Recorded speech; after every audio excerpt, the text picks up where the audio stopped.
warahmatullahi wabarakatuh.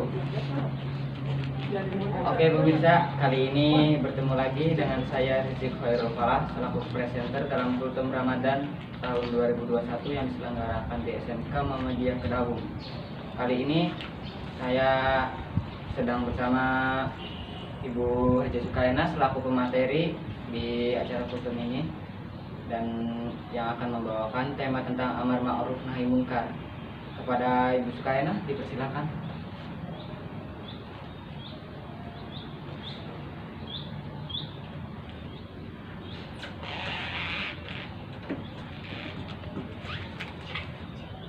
Assalamualaikum warahmatullahi wabarakatuh. Alhamdulillahirabbil alamin. Mari kita panjatkan puji syukur kehadirat Allah Subhanahu wa taala yang sudah memberikan nikmatnya kepada kita. Begitu banyak nikmat yang kita terima dari Allah Subhanahu wa taala, yaitu berupa nikmat sehat, nikmat iman Islam, nikmat yang lainnya juga yang kita rasakan begitu banyaknya. Oleh karena itu sudah sepatutnya kita banyak-banyak bersyukur atas nikmat yang Allah berikan kepada kita. Salawat dan salam semoga dilimpahkan pada junjungan kita Nabi Muhammad SAW beserta keluarganya, para sahabatnya, dan kita semua sebagai umatnya sampai akhir zaman. Dalam kesempatan ini saya akan menyampaikan materi tentang amar ma'ruf nahi mungkar. Materi ini tentunya sudah sering kita dengar semua tentang amar ma'ruf nahi mungkar, yang menurut bahasa kitanya adalah diperintahkan atau memerintahkan untuk berbuat baik dan mencegah untuk perbuatan yang mungkar. Apa yang mungkar itu? Yang mungkar itu masalah perbuatan yang buruk, perbuatan yang jelek, perbuatan yang jahat. Itu perbuatan-perbuatan itu adalah tergolong kepada perbuatan yang mungkar. Kita sebagai makhluk diperintahkan oleh Allah Subhanahu wa taala sebagai sang khalik untuk menghindari perbuatan-perbuatan yang jelek dan harus melaksanakan perbuatan-perbuatan yang baik. Kita sebagai makhluk Allah harus melaksanakan perintah itu, karena perintah itu adalah merupakan perintah yang langsung dari Allah Subhanahu wa taala kepada kita. Maka hukumnya untuk melaksanakan amar ma'ruf nahi mungkar itu adalah wajib. Boleh dibilang wajib ain atau fardu ain. Artinya wajib bagi kita setiap pribadi muslim untuk melaksanakan perintah tersebut. Kita hidup di muka bumi ini tentunya ingin damai, aman, tentram. Maka satu-satunya cara yaitu kita harus bisa berbuat baik terhadap sesama kita dan jangan melakukan perbuatan-perbuatan yang mungkar atau yang jahat. Kalau kita sudah bisa melaksanakan perintah itu, insya Allah kita hidup di alam dunia itu akan penuh dengan kedamaian, kenyamanan, ketentraman. Berikutnya, jadi yang dimaksud amar ma'ruf nahi mungkar itu kesimpulannya adalah mengajak. Kita harus bisa mengajak umat manusia untuk melakukan hal-hal yang baik dan meninggalkan hal-hal yang buruk atau yang kecil atau yang mungkar. Perintah ini datang langsung dari Allah Subhanahu wa taala melalui surat Ali Imran ayat 104. Yang berbunyi wa takum minkum ummatun yad'una ilal khair wa ya'muruna bil ma'ruf wa yanhauna 'anil munkar.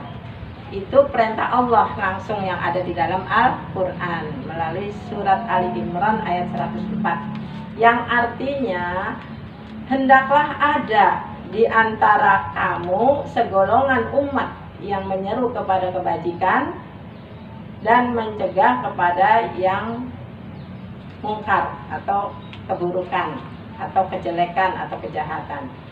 Makanya ayat ini dipegang teguh oleh pendiri kita, yaitu organisasi Muhammadiyah, yaitu Kiai Haji Ahmad Dahlan. Nah, itu ayat yang populer di perserikatan kita. Yang saya ulangi, wal takum minkum ummatun yad'una ilal khair wa ya'muruna bil ma'ruf wa yanhauna 'anil munkar. Jadi kita sebagai warga Muhammadiyah harus bisa mengajak mereka kepada jalan yang baik dan mencegah mereka kepada jalan yang jelek.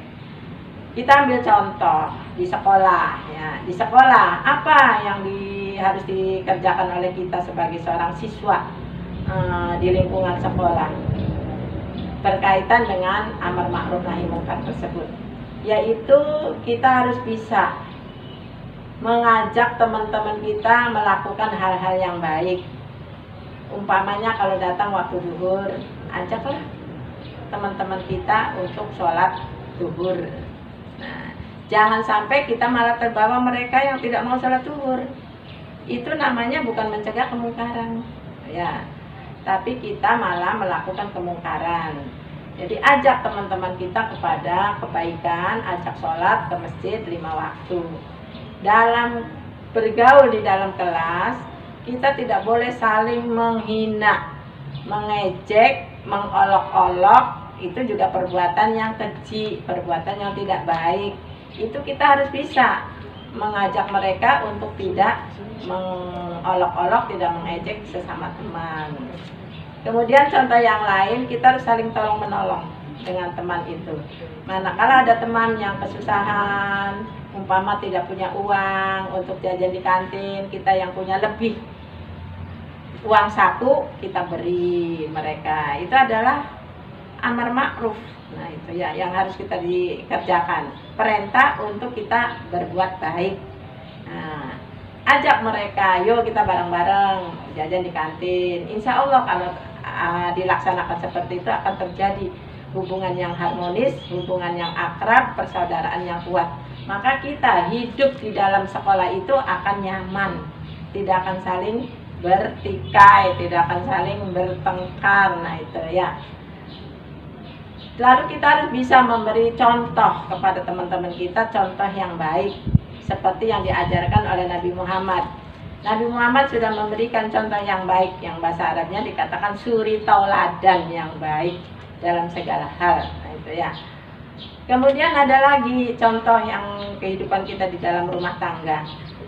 Di dalam lingkungan rumah kita harus berbuat baik terhadap keluarga yang ada di rumah.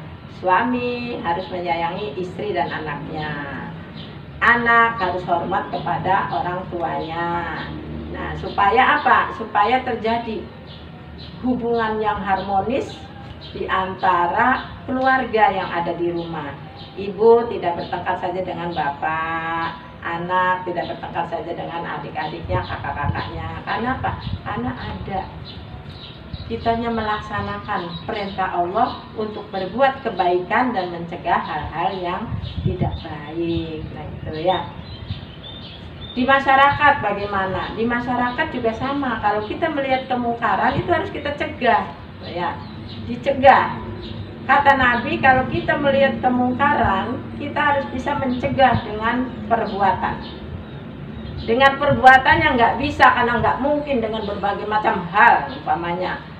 Maka harus dicegah dengan lisannya, ya, diingatkan dengan lisannya itu. Lisannya nggak bisa, maka kita harus mencegahnya dengan hati kita. Walaupun yang dengan hati itu adalah selemah-lemahnya iman, tapi daripada tidak sama sekali, maka lebih baik kita melaksanakan begitu. Jadi itu perintah dari Allah Subhanahu wa Ta'ala itu, kalau kita melihat suatu kemungkaran, bisa dikerjakan dengan perbuatan, tidak bisa dengan lisannya, tidak bisa dengan hati. Hati kita jangan menyetujui. Kalau hati kita menyetujui, berarti kita itu imannya lebih lemah, ya. Dengan hati tidak setuju saja, itu sudah selemah-lemahnya iman. Yang paling bagus itu kita dengan perbuatan. Ajak mereka ke jalan yang baik, jalan yang lurus. Nah itu ya. Di sisi lain, selain amar ma'ruf nahi munkar, itu ada perintah kita setiap umat Islam itu harus melaksanakan dakwah. Ya, dakwah itu artinya menyeru, memanggil atau mengajak. Itu pun hukumnya wajib. Jadi kalau kita sudah melaksanakan amar ma'ruf nahi munkar, insya Allah kita juga plus sudah melaksanakan dakwah yang diperintahkan oleh Allah Subhanahu wa Ta'ala. Mengajak teman kita sholat, berarti itu sudah berdakwah, sudah beramal ma'ruf nahi mungkar. Mengajak teman kita jangan bolos, itu juga sudah berdakwah, karena mengajak, berarti mengajak dengan lisan. Selain sudah dakwah, kita juga sudah beramal ma'ruf nahi mungkar. Nah itu ya. Jadi jangan main-main melaksanakan perintah ini, karena ini adalah langsung perintahnya dari Allah Subhanahu wa Ta'ala sebagai sang khalik kepada kita sebagai makhluknya. Kita berbuat baik bukan dengan sesama manusia saja, tapi dengan semua makhluk Allah yang ada di alam dunia ini, yang ada di alam semesta ini, baik dengan tumbuh-tumbuhan, dengan binatang. Nah itu juga kita berbuat baik. Nah, ada hadis Nabi mengatakan orang yang memberi minum kepada seekor anjing yang sedang kelaparan, sedang kehausan di padang pasir, begitu dia ngasih minum, lalu suatu saat dia meninggal dunia, dia bisa masuk surga. Itu hanya seekor anjing, yang menurut kita anjing itu adalah najis, hina ya. Apalagi kalau kita memberi pertolongannya kepada sesama kita. Nah, sesama kita, sesama keluarga, sesama teman, itu luar biasa sekali. Ya, itu sudah berarti sudah beramar ma'ruf nahi mungkar. Jadi kita itu sebagai makhluk yang hidup di alam dunia, tujuan kita hidup di alam dunia itu adalah mencari kebahagiaan, keselamatan dunia dan akhirat. Maka kita harus perhatikan apa sih bekalnya yang akan kita bawa untuk kehidupan di akhirat. Kalau bekal kehidupan bahagia di dunia, mungkin kalian harus bisa bekerja. Nah, ya. Di industri, di perusahaan-perusahaan yang besar yang bisa menjanjikan masa depan.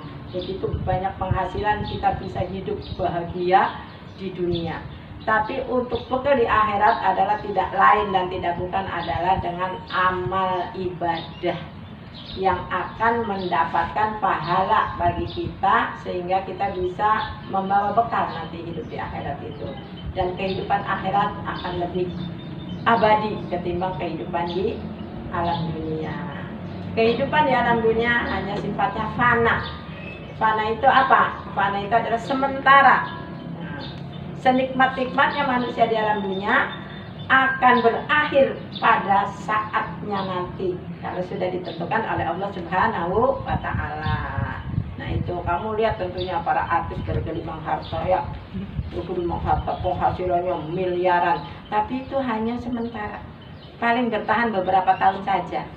Suatu saat dia itu akan tiada, tidak akan dibawa semuanya, yang dibawa adalah amal ibadah yang bisa menghasilkan pahala. Nah itu makanya kita harus berlomba-lomba dalam kebaikan, fastabiqul khairat. Nah itu ya, berlomba-lomba dalam kebaikan, jangan berlomba-lomba dalam kejelekan, percuma. Nah itu akan menyengsarakan kita, akan menyusahkan kita.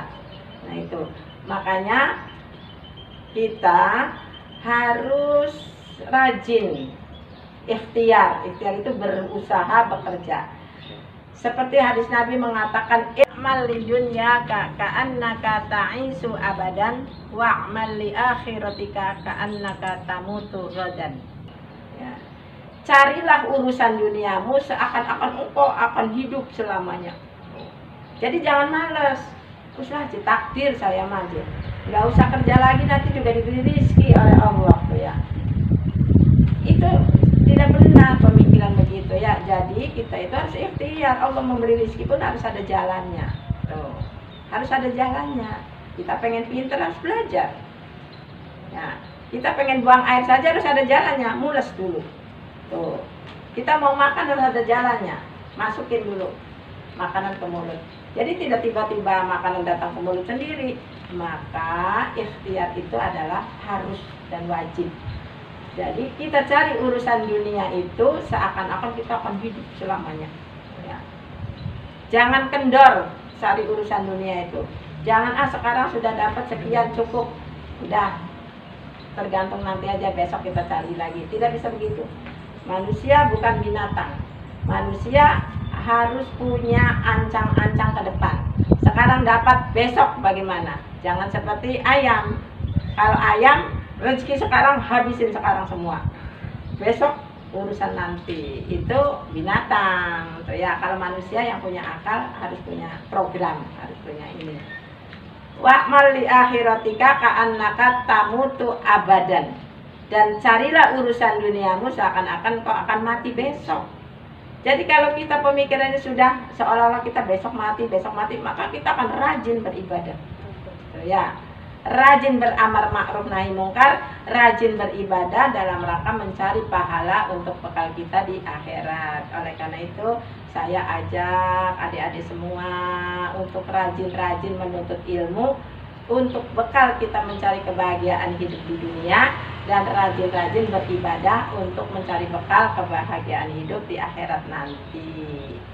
Barangkali itu saja yang bisa saya sampaikan dalam kesempatan ini. Mudah-mudahan apa yang saya sampaikan dalam waktu yang singkat ini akan ada manfaatnya bagi kita semua dan akan mendapat pahala dari Allah Subhanahu wa Ta'ala sebagai bekal hidup kita nanti di alam akhirat nanti. Jadi di zaman seperti ini ya Bu ya, ada misalkan sekelompok orang ingin melaksanakan amar ma'ruf nahi mungkar, namun cara mereka itu bertentangan dengan ajaran agama. Bagaimanakah pandangan agama menyikapi hal tersebut? Banyak orang yang ingin melaksanakan amar ma'ruf nahi mungkar tapi caranya salah, ya. Menurut dia itu benar, padahal menurut hukum agama tidak benar. Apa sih amar ma'ruf? Amar ma'ruf itu kan tadi sudah saya katakan, menyuruh berbuat baik. Kalau umpamanya ada orang, contohnya ini yang lagi marak ya, bom bunuh diri. Apakah bom bunuh diri itu tidak menyusahkan orang lain? Ya. Walaupun menurut dia itu baik, memberantas kemungkaran, tapi tidak dibenarkan cara-cara seperti itu menurut hukum agama Islam. Islam itu adalah agama yang ramah, agama yang santun. Makanya kalau kita melihat kemungkaran tadi harus dengan perbuatan itu, berarti bukan dengan kekerasan, tapi perbuatan yang baik. Kalau tidak bisa dengan perbuatan, dengan lisan. Kalau tidak bisa dengan lisan, dengan hati kita. Jadi bukan berarti kita mampu dengan kekerasan lalu kita berbuat kekerasan. Itu tidak dibenarkan. Walaupun menurut dia itu amar ma'ruf, bahkan itu akan membuat bencana di muka bumi ini. Jadi Islam tidak menganjurkan kekerasan. Jadi amar ma'rufnya itu benar-benar yang santun, yang ramah. Nah itu ya. Nah itu malah nanti menjurusnya kepada nahi kemungkaran, bukan mencegah kemungkaran. Kemungkaran yang ia buat sendiri, yang menurut dia orang lain mungkar, sesungguhnya dia sudah berbuat mungkar karena dengan cara kekerasan, membunuh orang lain. Apalagi kalau korbannya orang yang tidak berdosa, orang yang tidak bersalah, kena akibat dari perbuatan dia. Jadi ini sangat menyimpang dari perintah Allah amar ma'ruf nahi mungkar. Nah itu barangkali itu bisa dipahami jawaban dari Ibu. Mudah-mudahan tidak puas ya, biar bisa mencari lagi nanti. Alhamdulillah pemirsa, kultum hari ini telah selesai. Kultum yang telah disampaikan oleh Ibu Haja Sukaina begitu baik, temanya tentang amar ma'ruf nahi mungkar. Dan semoga kita semua bisa mendapatkan hidayah pada kultum. Oke pemirsa, saya Rizky Khairul Falah pamit undur diri.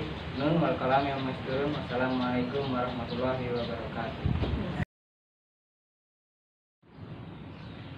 SMK Muhammadiyah Kedaung terakreditasi A, letak di Jalan Tuparef nomor 70, membuka kompetensi keahlian seperti teknik elektronika industri, teknik dan bisnis sepeda motor, teknik kendaraan ringan otomotif, teknik instalasi tenaga listrik, dan teknik pemesinan.